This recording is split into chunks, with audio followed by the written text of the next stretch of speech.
Hello there, my name is Cathy Madavan and I'm a speaker and I'm a writer and I live on the south coast of England, just between Southampton and Portsmouth in the glorious sunshine. Feels like the tropics down here at the moment. And my husband's the leader of Waypoint Church here, got 2 young adult daughters at the moment at university. And we are, like you, navigating this season, but so grateful for all the resources that are online, but really ever so grateful for everything Spring Harvest is doing, putting stuff out there for kids, for families, for adults, and for these daily devotionals, which I know many of us have been finding so helpful. It's just great that I'm able to do some of these for you. And so I'm doing 4 this week, and as you may know already, the 4 I'm doing this week are 4 people who approached Jesus differently. I don't know about you, but I'm just having to approach Jesus differently in this season. And so I thought it would be useful to have a little look at people who are approaching Jesus in the Bible and look at how they approached him and why they approached him and how he responded back to them, so that hopefully it will help us as we approach Jesus in this season. So today I'm going to be looking at Peter. Now, there's a million passages we could look at where Peter approaches Jesus in all kinds of seasons of Peter's life. But I've just chosen one because I think this is a moment where Peter comes to Jesus with a particular agenda, with something on his mind, and he asks Jesus a very particular question. And I think it might be useful for us. And it's found in Matthew 18. And it's from verse 21 onwards, and the subtitle is The Parable of the Unmerciful Servant. So you may know it already. But it says this here: Peter came to Jesus and asked, "Lord, how many times shall I forgive my brother or sister who sins against me? Up to 7 times?" Jesus answered, "I tell you, not 7 times, but 77 times. And then Jesus tells this amazing parable about the servant who is forgiven this huge amount by the king, and then goes out and sees a fellow servant who owes him a much smaller amount and doesn't let him off the hook at all. And in the end, he ends up having that punishment back on him. And Jesus finishes this passage by saying, "This is how my heavenly Father will treat each of you unless you forgive your brother or sister from your heart." I love this passage because it really reminds us of how important forgiveness is, which, is a theme that just comes through the New Testament consistently. That sense that we follow the great forgiver, we find forgiveness in Christ, and that forgiven people forgive people. Hurt people, but forgiven people are called to forgive people. And that's what this is about, the Lord's Prayer, forgive others as you forgive me, God. It's that whole sense that there is this cycle in which as we're forgiven, we forgive others. Now, I just want to ask you a quick question before we dig further into that. I don't know whether you are by nature a hoarder or a ditcher. Do you know what I mean by that? Like, are you, as you probably can see behind me, I'm definitely not a person who lives in a minimalist house, and I've angled the camera carefully so you can't see the laundry on the floor everywhere.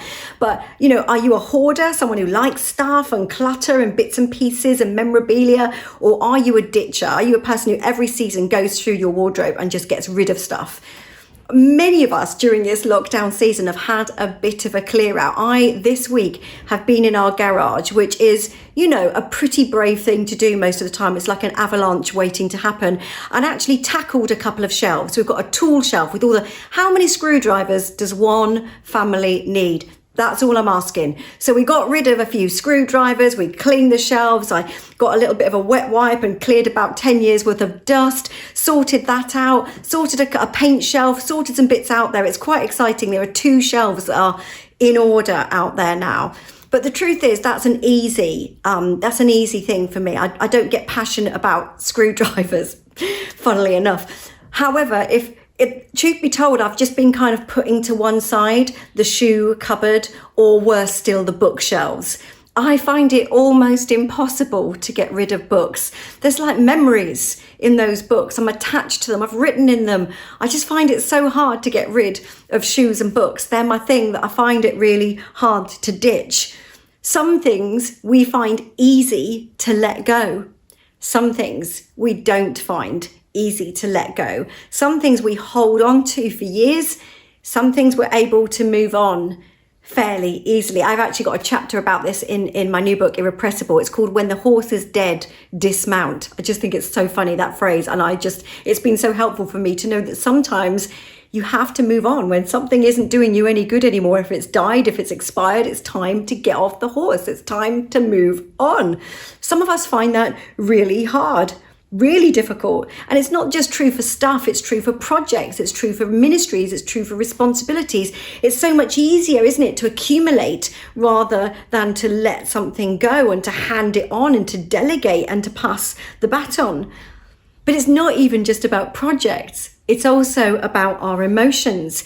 There are some things we hold on to. There are some things we let go of. For many of us, the things we hold on to are the criticisms. It might be something that was said to us 20 years ago and we still remember it. But a compliment, we might just go, oh yeah, that's nice, and let it go. Actually, it's interesting what we hold on to and what we let go. But hurt and betrayal and criticism is the hardest thing of all to deal with. They're the hardest things to process. They're the hardest things to forgive. They're really hard things to let go. And yet the Bible tells us not to hold on to this stuff. It's not good. It clutters up our soul. It's baggage that we're carrying around. You'll know from 1 Corinthians 13, that passage that we often read at weddings, but was actually not written for a wedding. It was written to the church, where it says, keep no record of wrongs. And it is so crucial, isn't it, that we don't just keep this record of wrongs.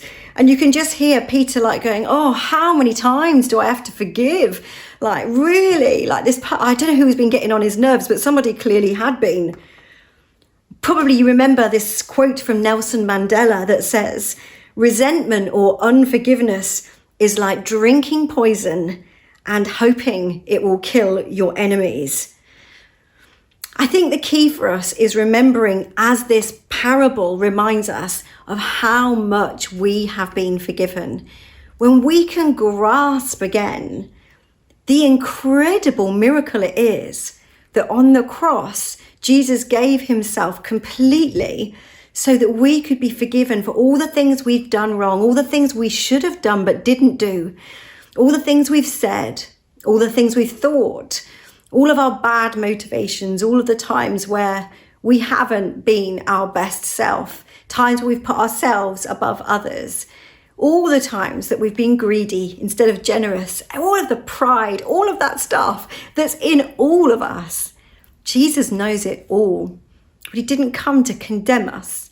He came to set us free. And that's why he lived a perfect life and died for us before rising again so that we could be restored with God. Let's never get tired of this redemption, restoration story. It is incredible. It's absolutely life-changing.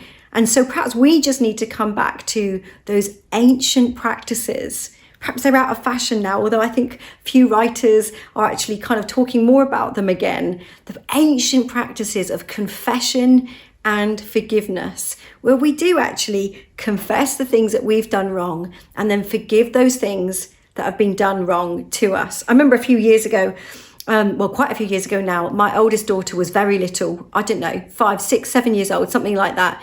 And I went into her room one morning and opened up her drawer to get some clothes out. And in there, I found just shreds of garments, like all these things, like just tiny bits of fabric everywhere. And clearly somebody had shredded a load of pajamas. They'd been all cut into tiny pieces. Confusing. So I looked over at Naomi and said to her, wow, like what's happened here? Do you know anything about this? And Naomi looked back at me with wide eyes and the world's most innocent expression and said to me, no, I have no idea. I don't know who it is, Mummy. No, don't know. Gosh, what happened to those pajamas? Oh gosh, who could that have been? And I said to her, babe, these are your pajamas and are you sure you didn't know anything about this? No, no idea. And she would not crack. She was absolutely determined that she'd had nothing to do with these pajamas. Annoying because I knew that she wasn't telling the truth, and that dishonesty was, I couldn't believe that she was so able to lie. It was just distressing. It was a couple of weeks later that actually she came to me and said, I actually cut the pajamas up. And I was like, yeah, I know. And she said these words. She said, I was just feeling really cutty. Just wanted to cut something up. And I couldn't help laugh because I was like, you know what? We all get stressed sometimes and want to shred something or, like beat something up or feel like frustrated and want to take it out on something. And I suppose, a cheap pair of pajamas, probably secondhand pajamas, was probably as good a thing as any to cut up. Bless her heart. And it was good that she shared that with me because I felt like that confession from her meant that we were able to restore our relationship.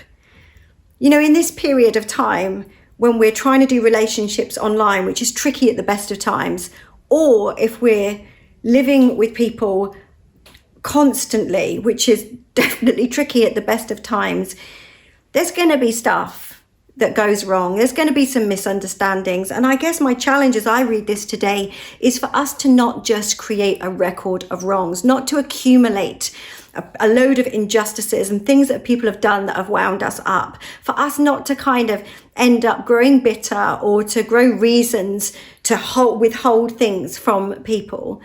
Jesus is asking us to have a short record, to keep short accounts, and actually to receive God's forgiveness afresh every day for where we've gone wrong, as we confess to him that at the beginning of each day or at the end of each day, the things we could have done better. But also, as we really forgive people, doesn't mean to say we necessarily have to have it out with them, but perhaps even just before God to start with, to say, you know what, I don't want to hold this against this person. I want the air to be clear spiritually, God. And if there is stuff that needs to be talked about, to do that in a godly way, where I speak to them one-to-one and I manage to restore relationship. Our call in this season is not to end up more disunited or more fractured, but actually to put into practices the spiritual principles which we know that Jesus has laid out before us, to love one another, to forgive one another, to confess when we get stuff wrong, and to really build our relationships so that we end up stronger, or at least not weaker, at this time, so that when we can gather again together, we're meeting together in genuine fellowship and love. So let's live a life of forgiveness. And I hope this is a helpful little passage for you today, and that you will approach Jesus today knowing that he is the great forgiver. And as he forgives you, so you will be able to forgive others.